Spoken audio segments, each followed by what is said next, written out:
We're officially live on YouTube for the Thursday edition of the Not Your Average Investor Show, the JWB Property of the Week. I am your host, Pablo Gonzalez. With me, as always, the man that I affectionately like to call GC because of his genius concepts, because he knows how to generate cash flows, because he's a great co-host, and because his name is Gregg Cohen. Say hello, Greg. Hello, everybody. Fantastic to be with you here today. And the one we call MTM because she brings us the moments that matter, and because her name is Madison the Magnificent. Say hello, Madison. Hello, everybody. Good to be here. As you may or may not be able to tell, today's the first day that I'm feeling a little bit better today than I felt yesterday. So I'm feeling excited, upset I'm not in the JWB studio with everybody else, but I think next week we're going to be back in full effect. And I'm just happy to have the community in the house. We got people checking in already in the chat.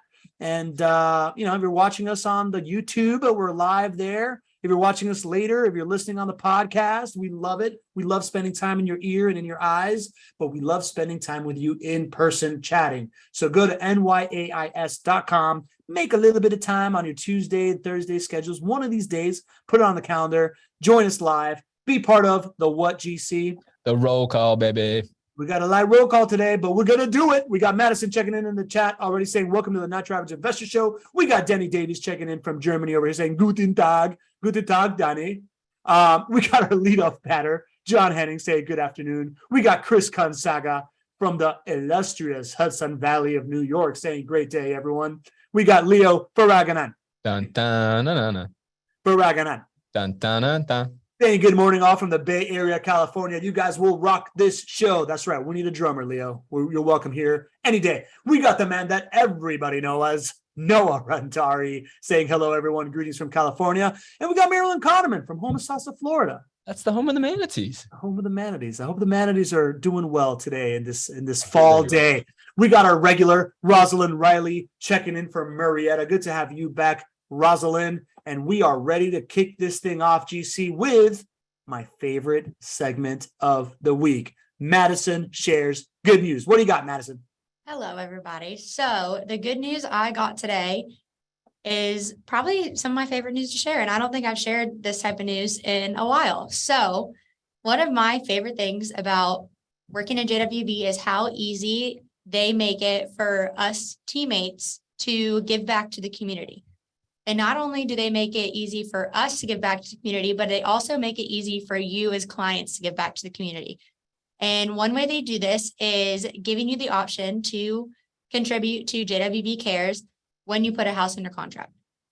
So we had a client a veteran client actually, owns over 10 homes with us now, put another home under contract. And I think this is the biggest one I've seen yet. Mm-hmm. They contributed $1,000 to JWB Cares. Nice. Which just fills my love bucket, Pablo. So what's the typical donation that most investors decide to donate when they buy a home or do a private loan? The typical donation contribution that investors normally do is about $100 a door. And they did 10 times that. So it's incredible. When we heard this, I saw the team email chain, we congratulated that client. We congratulated Brandon, who was the JWB teammate who worked with him. Like in the midst of our months of all the activity we do, like this was the biggest roar from the JWB team that somebody. You would have thought someone won the lottery in our office. I had my AirPods in because I was working on some audit I was doing, and it was like I didn't even have my headphones in. It was room shaking uproar. It was awesome. It just shows you, if at the end of the day, we've done this for 17 years. At the end of the day, if all you're doing is building a business to make a profit and to buy and sell and rent houses, it gets to be hollow at some point, right? There has to be a higher mission, a higher calling. I think all of us want to be a part of something bigger than ourselves. And when somebody sees that mission and they invest $1,000 of their hard-earned dollars to go and support the mission, makes such a big impact on my team. So well done on the Madison Shares Good News. I think that's my favorite one too. You know what I think? I think that's good news. That's awesome. Cool. All right, then I guess we got nothing else to do, but we got some breaking news. GC, what's going on, buddy? Well, just giving you a little bit of the latest CPI numbers. They were just released. CPI stands for Consumer Price Index. That is what all of the rages about in the economy right now, where, inflation is extremely high, and that is causing lots of problems for the economy, and more problems are on the horizon for the economy as well. And so this inflation metric, the CPI, is very impactful. We all want this number to come down. And the mandate of the Fed is to have it around 2%. It has been as high as 9.1%, and we're all hoping it comes down and comes down quickly. It's not happening. And this is what we've been talking about on the show for a while, is that this inflation thing is going to be here for a while because there's no easy fix. And so the inflation number this month came in at 8.2%. I think it was 8.3% last month, if somebody wants to fact check me on that, but it hasn't moved much. And so the takeaway here is that this is another sign that inflation's here for a while. What this means is that this is another sign that the Fed is likely to have a significant increase to the short-term borrowing rates that they charge banks, the Fed funds rate. And what that means is that interest rates for all of us as consumers and as businesses will go up every time the Fed makes one of these rate increases, which they're likely to do at their next meeting. They're talking about a 3/4 point increase to the rate. That's a big increase. And so not great news. We were not expecting there to be great news, and that's what we have. My people call that a CPI. GC, so I know we're going to do a deeper dive into the CPI and what's going on Tuesdays, Not Your Average Insights, but you said a couple of things. One, you said that this means that rates are likely to go up again. Why is this important, right? Apart from the idea that rates are going to go up again, why is this CPI important to rental property investors? Well, I think it's important to rental property investors and beyond rental property investors even more, because you look at the asset classes that are poised to win, even as the economy enters into a recession, and rental properties are poised to win. The stock market, and even we're seeing bonds right now, are not poised to win. That's why we have bear markets in both the S&P, which is the stock market, and the bond market right now. They're not poised to win when borrowing costs go up and rates go up and recessions happen. Stocks and bonds, stocks are not poised to win. It's unusual that bonds are losing so much value like they are right now.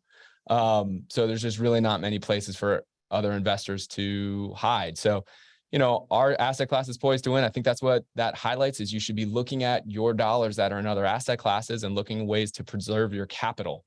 And, capital preservation is one reason that we don't talk a whole lot about in rental properties, but it's just a whole lot more consistent than other asset classes. Is capital preservation the same thing as inflation hedging? No, capital preservation is a little bit different. Like inflation hedging is talking about that as costs go up, you're not going to lose the value of the dollars that you've earned, because as the costs go up that surround real estate, your rents and your home prices generally go up. So it's kind of like protecting your profits, I would kind of say, is inflation hedging. Whereas capital preservation just means that if you look at the stock market right now, stocks are down, call it about 25% from their most recent peak. Right? In real estate, the number of times that we've lost value as home values in Jacksonville since we started tracking it has been zero outside of the Great Recession years. So it happened one time because real estate caused it. But other than that, there hasn't been a single year we've lost value in pricing. And rents have been incredibly consistent as well over the years.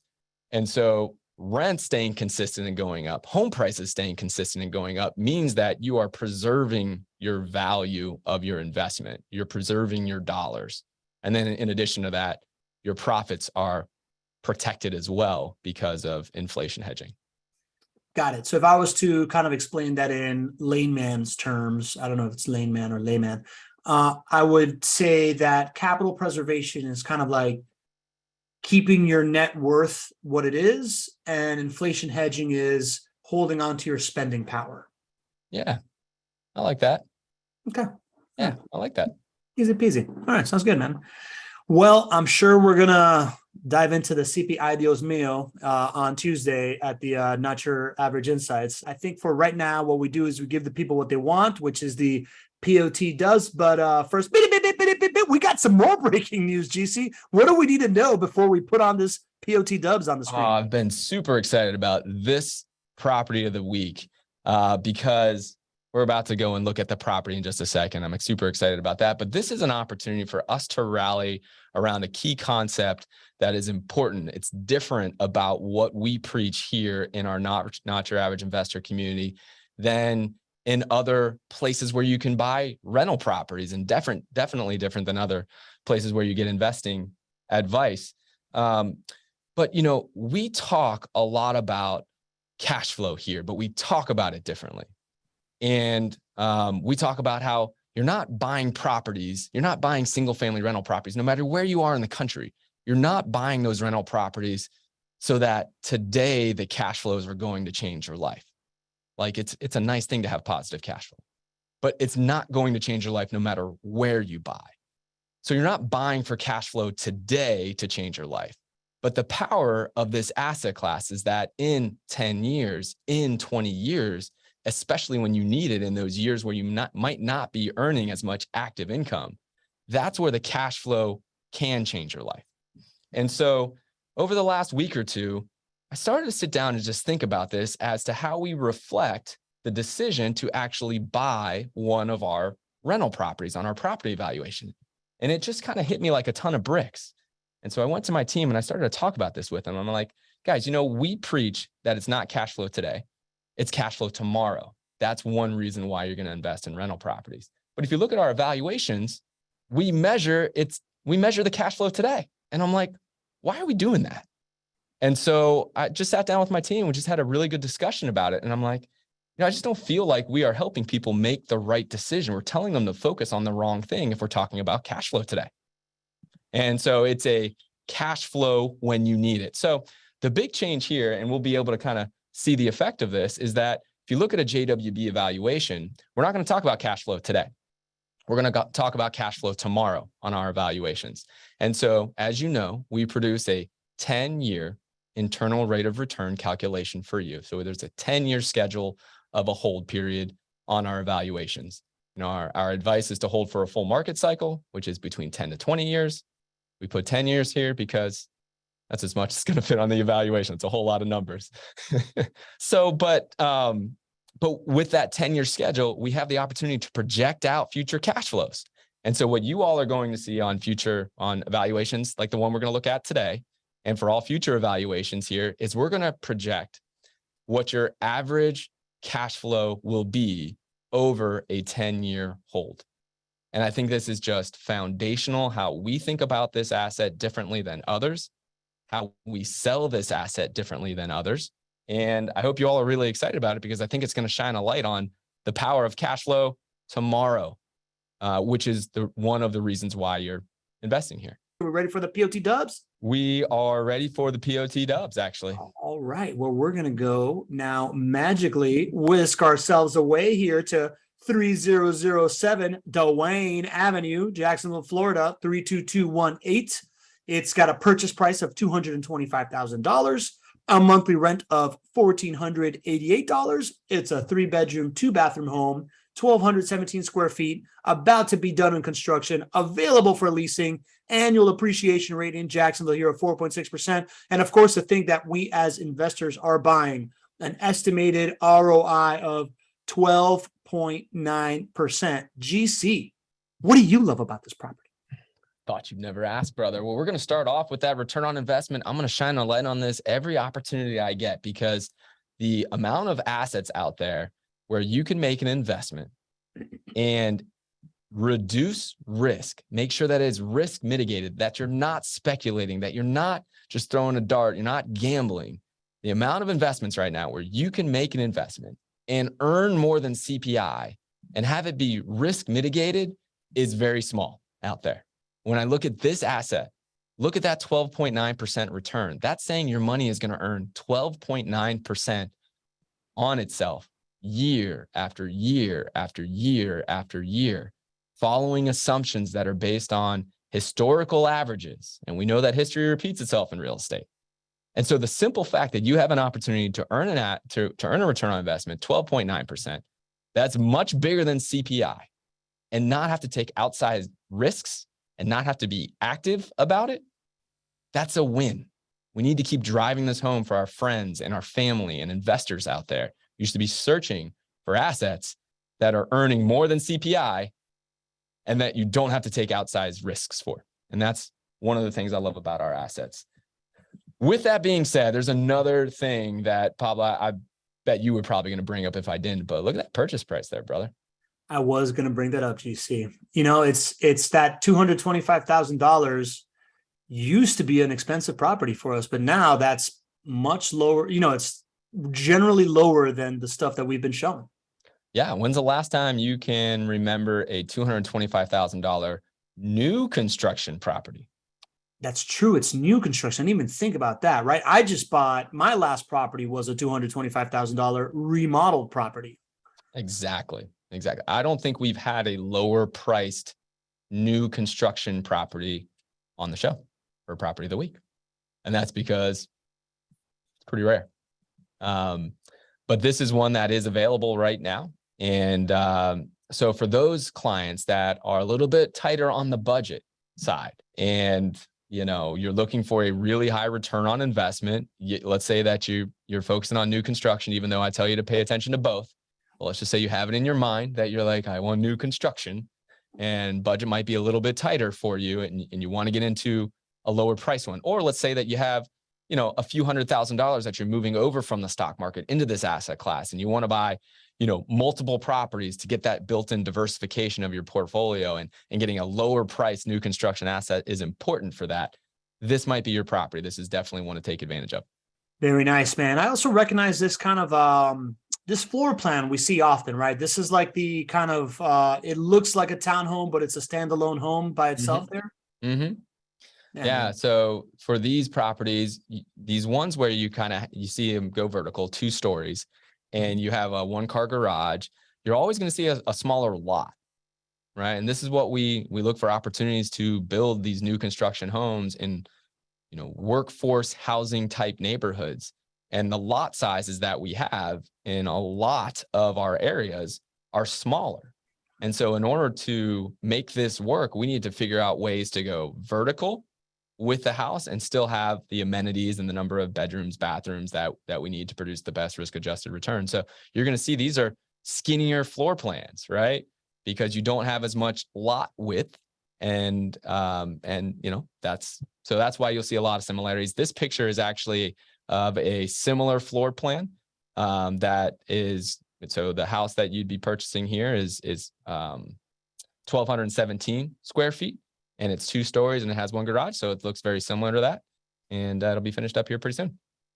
Yeah, it's an innovative way to add living area with small lot sizes, right? Like it kind of reminds me of, like, if you go to Europe, there's a lot of like narrow homes that are 2 stories, but long like this.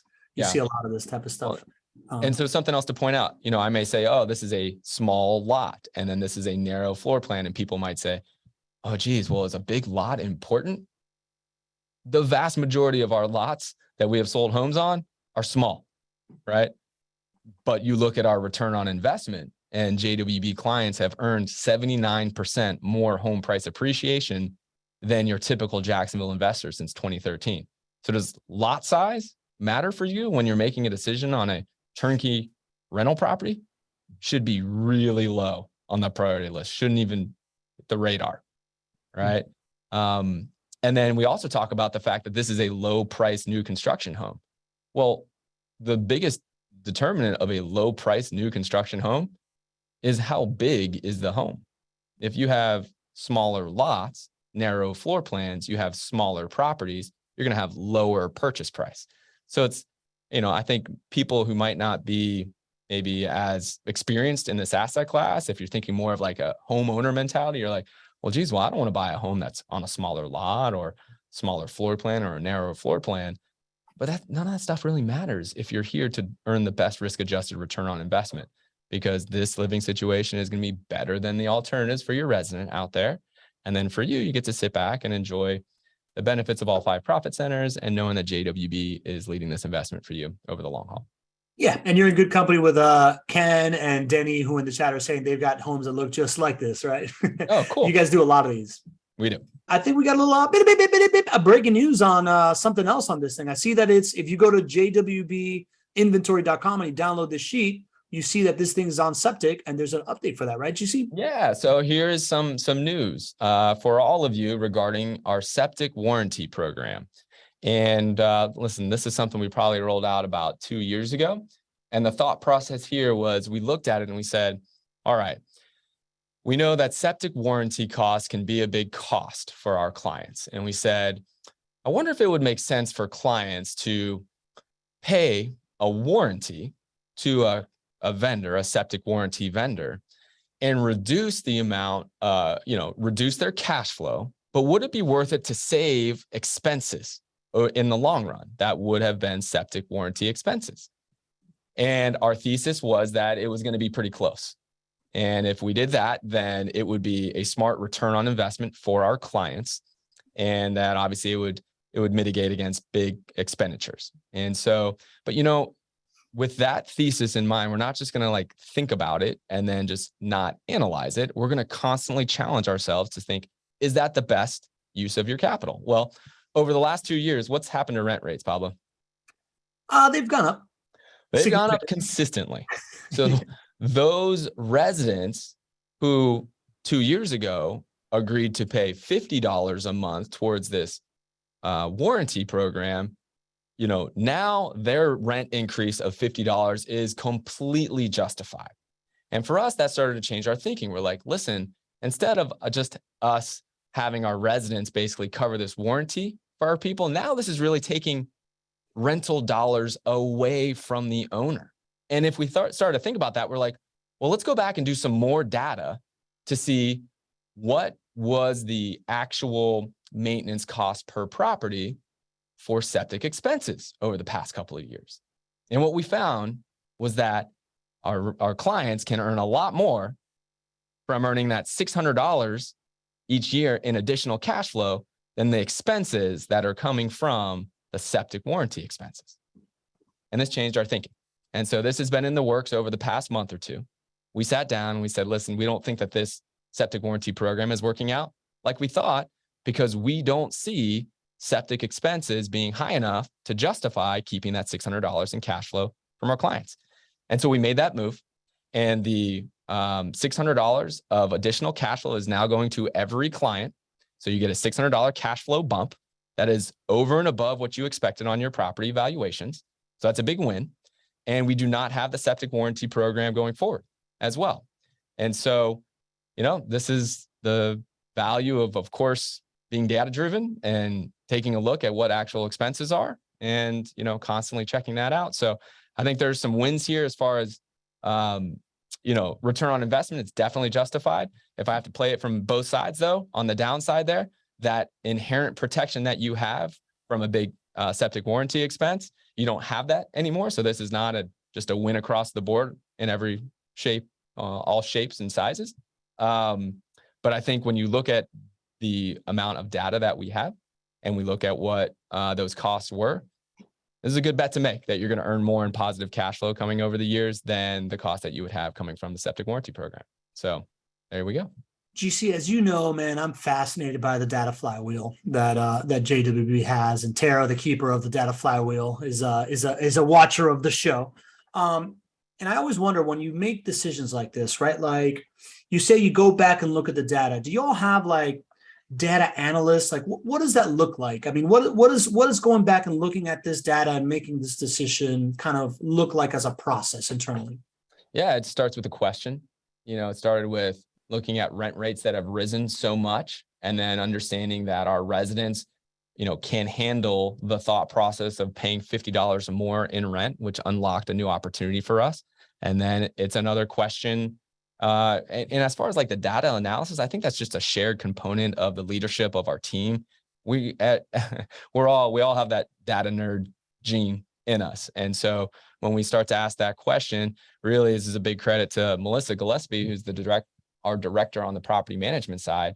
and she's analyzing it from the resident perspective. She's also analyzing it from the leasing perspective, also from the client perspective. And she talks with our leaders on the client service team and on the sales team.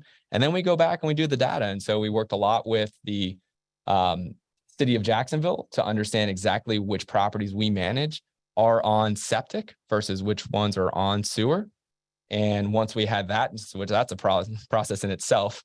And then once we had all that data, we have our own tracking. So it's easy for us to plug that data in and then run reports on what actual maintenance costs are. And so, yeah, it started with asking questions and being curious, and it landed with a lot of data. And then, I feel good about our decision now because I think it's going to set us up to even, it's going to be another thing that's going to help us overperform over property valuations, because all of those clients who purchased those homes had $50 less of rent expectation when they bought the house. So I look at this as a big opportunity for us to underpromise and overdeliver. Beautiful, man. Very cool. That's interesting. Thanks for sharing. All right. Chris Gonzaga's he asked a question early in the chat. I would prefer if everybody puts the questions in the Q&A so I don't have to scroll back through the chat. Just makes it a little easier for your boy who's having internet problems over here. But he asked, are the ceilings heights 8 foot what about on the second floor? Do you know the ceiling heights on this thing, and does it matter? I don't know the ceiling heights for sure, but they're definitely not 8 feet. And so, I think if you go really low with ceiling heights, that it would matter. It would affect, the experience for the resident, but we don't go really low. I don't have actual data as to what the ceiling heights are, but if you want to know that information, Chris, you can just reach out to your portfolio manager. We can get a quick answer for you. And if anybody else has a question, just go to chatwithjwb.com and talk to our team. We'll get that answer for you. Cool. Sounds good. All right. We got a couple questions here on Darlene. I appreciate you moving your question from the chat to the Q&A. That really helped me out a lot. So now I got it here. So I'm going to go in order here in the Q&A. Ken Moline, the patriarch of the first family of the Not Your Average Investor Show. We salute you. We salute you. Yeah, we didn't get to call about it the roll call because he got here late. So he's asking, why do we still have an annual inspection or cleanup fee on homes with septic tanks? So there's a couple of different type of septic tanks. There's a conventional septic system, and then there's a septic system which is designed for a small lot. It's called PBTS, performance-based something system. Is that like a PTP? PTP, baby. It's Dickie V. Dick Vitale for anybody who, chimed in last show on a PTP. Anyway, so you've got two different types of septic systems. The conventional septic systems, you don't have an annual fee by the city required for inspections. On a septic system on a smaller lot, very similar to this one, as a part of your fee schedule, it's a requirement by the city that you have your PBTS septic system inspected. And so it's a nominal fee. I mean, Ken, you probably know the fee better than I do. It might be, $100 a year or something along those lines. And so those are required to happen. So we know about that. We build it into your return expectations up front, and make sure that we hit those returns, knowing that those costs are going to be there. All right, there you go. Another data-driven question here by Michael Santorios asking, Greg, never having to deal with septic systems in the past, I know that they do need maintenance from time to time. Does JWB collect data so we know when maintenance is needed before the system fails? Interesting. Do we collect data to know when the system might fail? So do we collect it before? Yeah, like, are you getting signals in some kind of data to predict that a system is going to fail? Yeah, I have some answers in my head right now, but I think I can probably put it together better with my team. Let me write this one down, and then let me come prepared for next Thursday and give you a better answer on that, because I know there are signals and indicators that we look at to avoid over usage of water and to increase the health of the septic system. Like, for example, you don't put as many people, you don't fill the house with people. You put the right number of people in a home. But let me go back, ask. I think that's a really great question, and I'll come back next Thursday prepared to give you a better answer. Cool, man. And Michael, I don't know if you're in the Facebook group or not, but that might be also, if you want to post it in there, the team can answer it, and we can come back Thursday and talk about it as well, right? But we want to get that to you. Chris Gonzaga saying odor, right? If it starts to smell like poopy, maybe the septic tank needs something. Is that true? We want something a little better than that. Yeah, all right. That's what I thought. That's not the type of data. We're not talking about olfactory data out here, right? This show has gone way downhill. Can't say poopy on the show, Greg. Come on. All right. Darlene Bayer's got a question. when will construction on this property be completed? When will it be completed? Shortly. I put that shortly on there because I didn't want to commit to a date. It's soon. I mean, our general rule is we make homes available within 45 days of the expected finish date.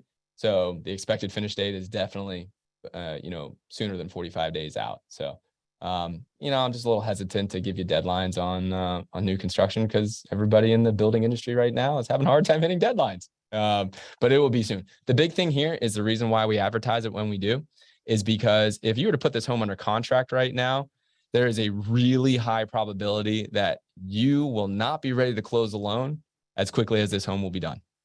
Or saying it another way, the home will be done way before you're ready to close a loan. That's our mentality on it. And so no slowdowns due to that.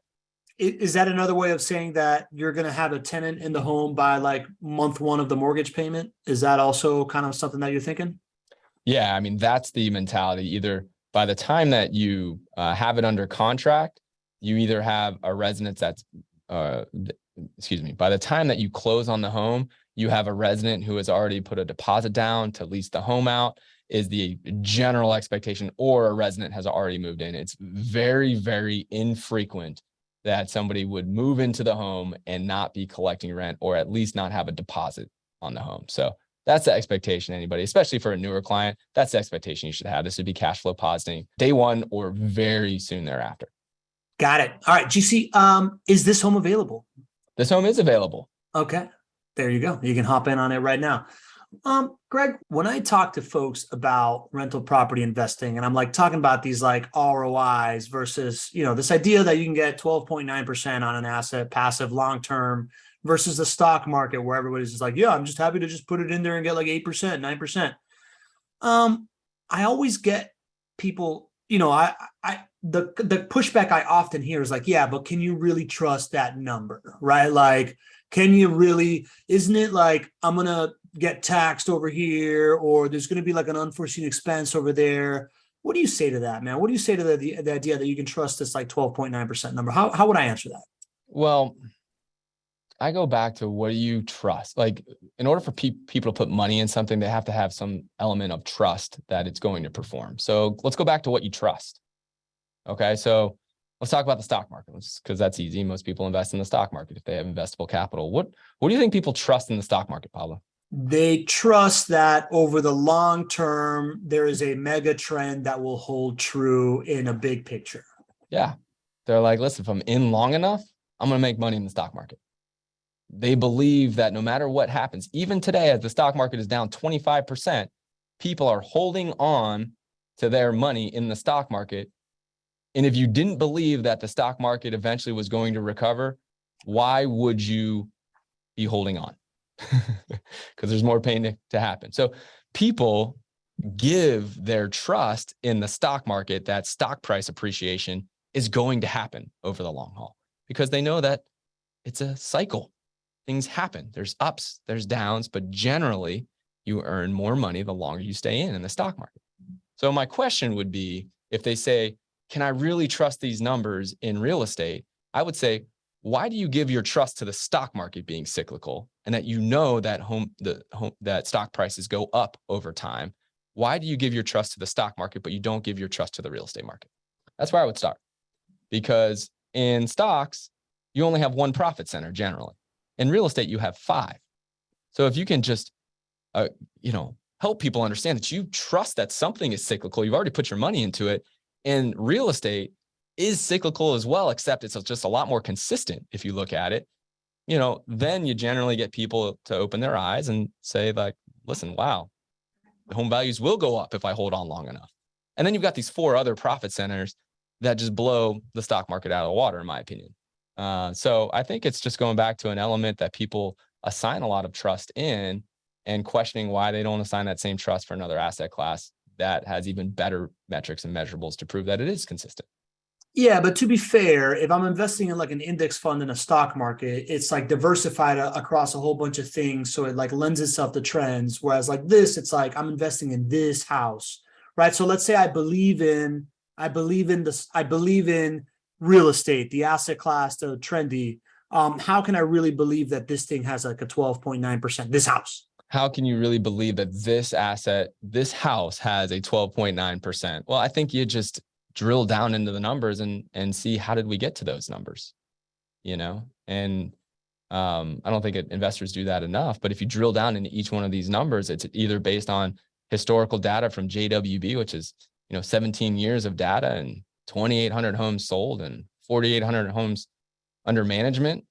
And so you either have that data, or if it's talking about the Jacksonville market, it's data that's over 40 years. So I think you go to the source of the data and you start asking some tough questions.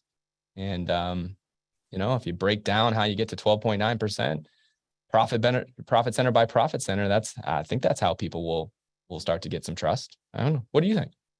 Yeah, I mean, like when I'm listening to you say it, I'm hearing, number one, you have to trust the assumptions of the real estate market that are the long-term assumptions, which we can hold one-to-one with real estate.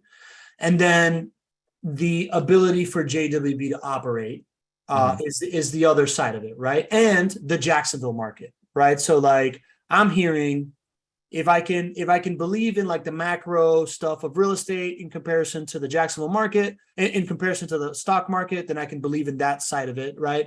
Then I believe in the Jacksonville market being a strong economy, having a certain advantage, the reason why it appreciates more than the national average in real estate.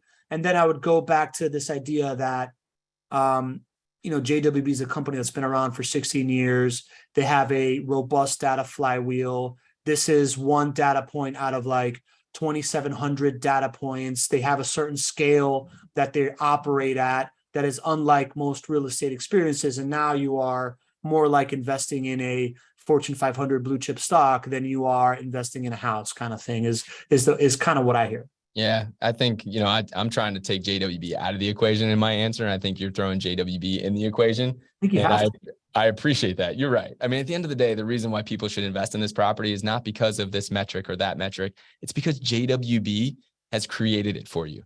And if you just follow a market leader, you're going to have a better experience and you're going to earn better returns. And that's the JWB effect.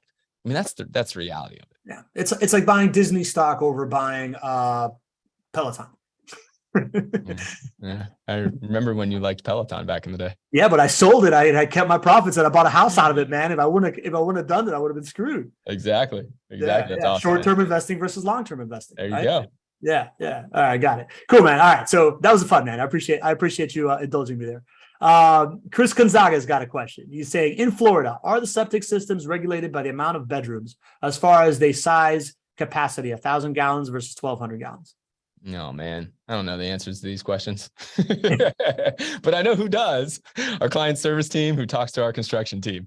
So I am going to personally invite all of you to ask those really good septic tank questions to our client service team.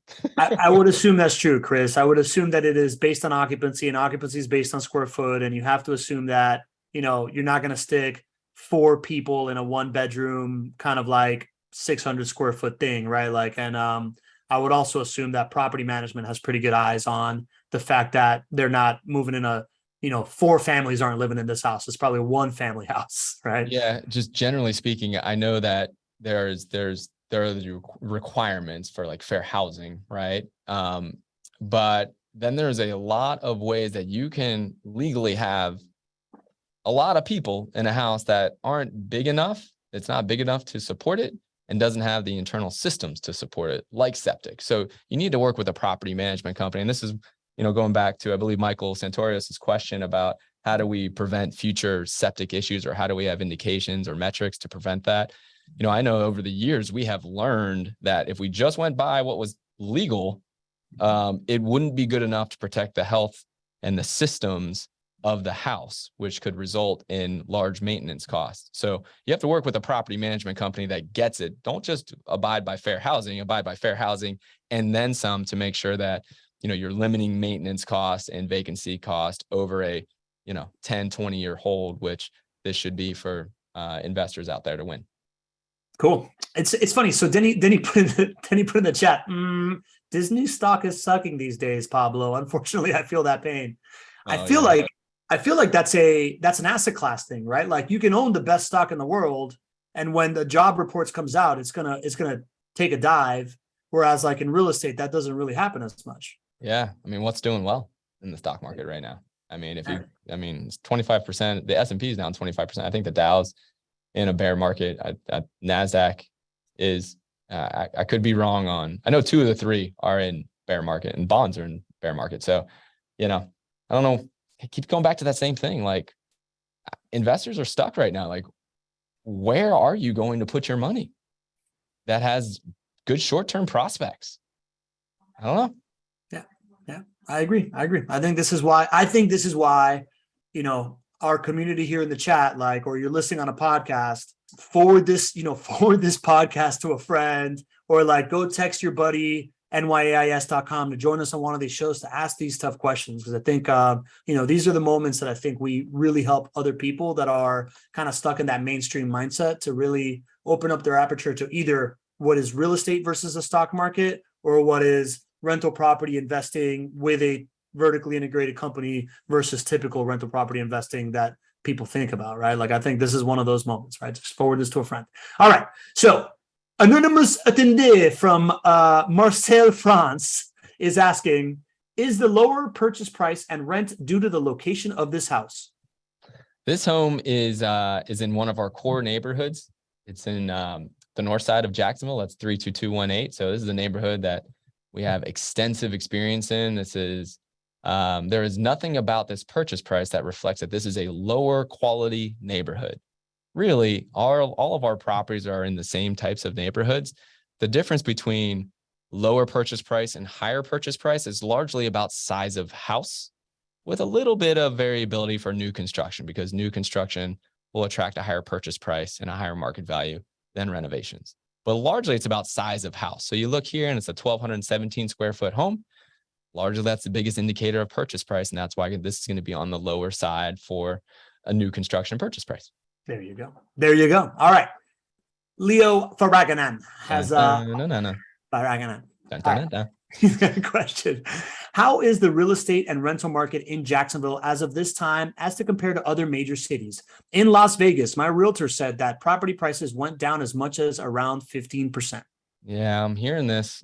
We've talked a lot about this for months and months and months now. I told everybody you're going to see a lot of negative sentiment and a lot of negative headlines, and it's not going to match up with data, right? So I actually, we don't have the September data for pricing in yet. So give me the ability to adjust this a little bit, right? Actual data for September comes in usually about the 15th of the following month. So this may adjust slightly, but I have a pretty good idea of what median home sales price is going to be in Jacksonville as of September. It's going to be about $345,000.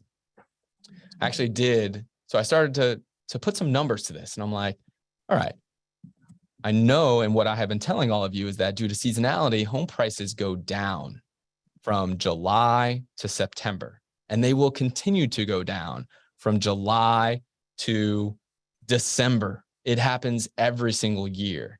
And that doesn't mean that the market is crashing. So I actually went and put some data behind it. I could probably pull it up if you give me a few minutes after I get off of my soapbox here. But I actually went back and I looked back from 2007 all the way to 2022, and I pulled up the pricing in July and I pulled up the pricing in September. And the average decrease in price in all of those years, knowing that you had the recession from 2007 to 2011, the Great Recession, and housing going down, and you had the housing going way up for the next basically 10 years, appreciating way higher than normal.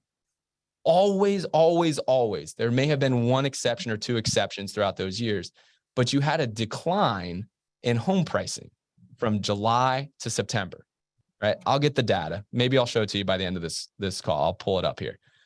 But it is overwhelming majority of the time in every year, you're going to see that home prices go down from July to September, and they're going to continue to go down. It went down roughly about, call it, 4%, somewhere around there. Well, I just looked at the decline in pricing from July till September right now, and it's right around 4%. Like, it's very normal for what a seasonality adjusted market would be.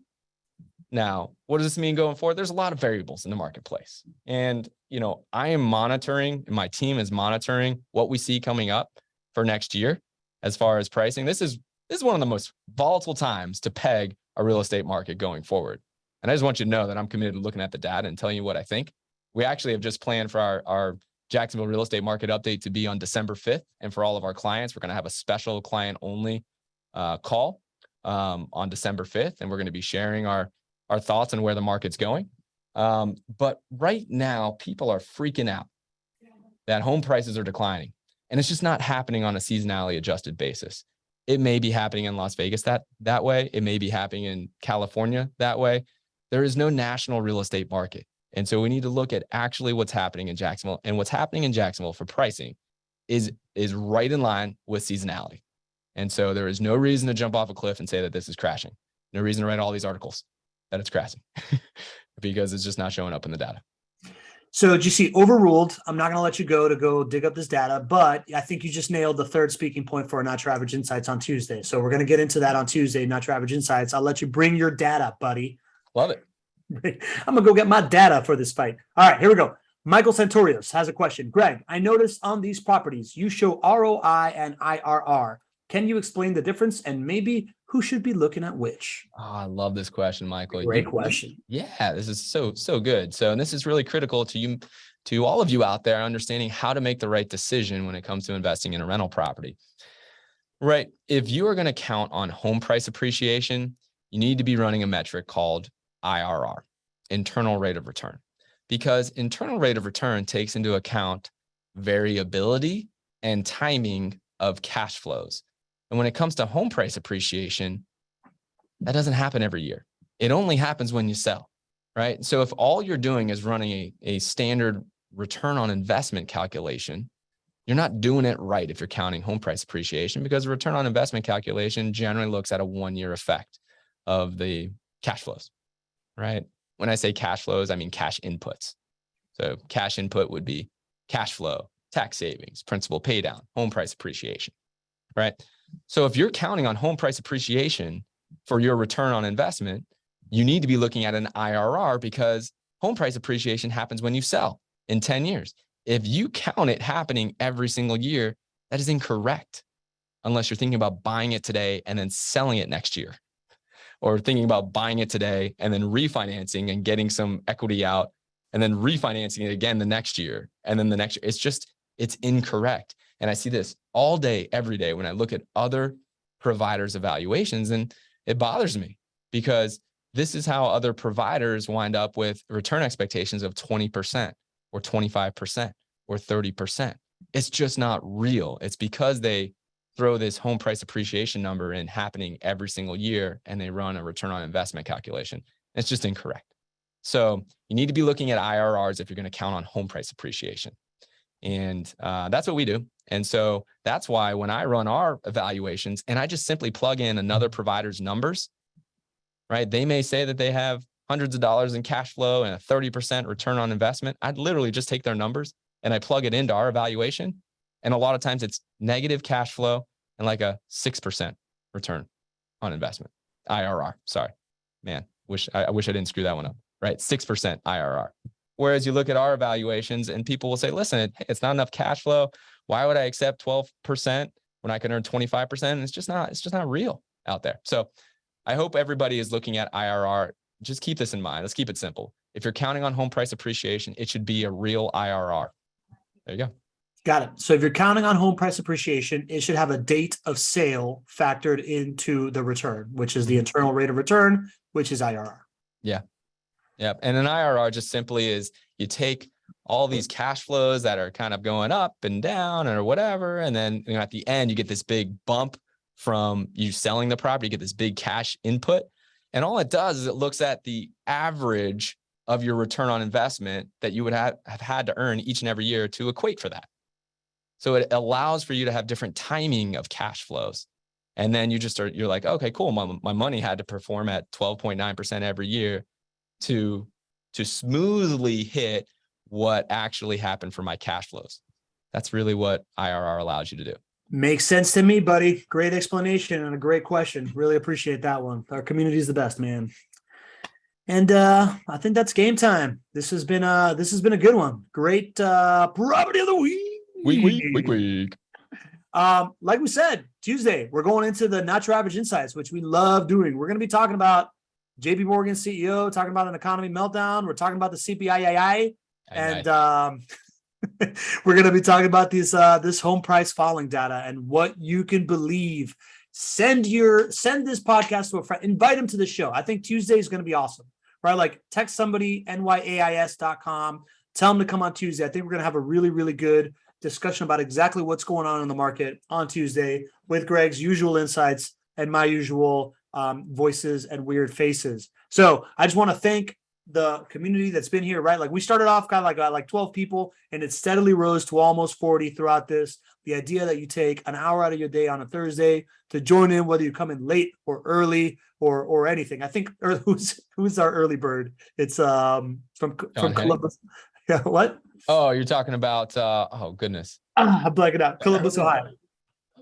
Dean Curry. Dean Curry. If you want to be like Dean Curry, join early, but you can come late. It doesn't matter.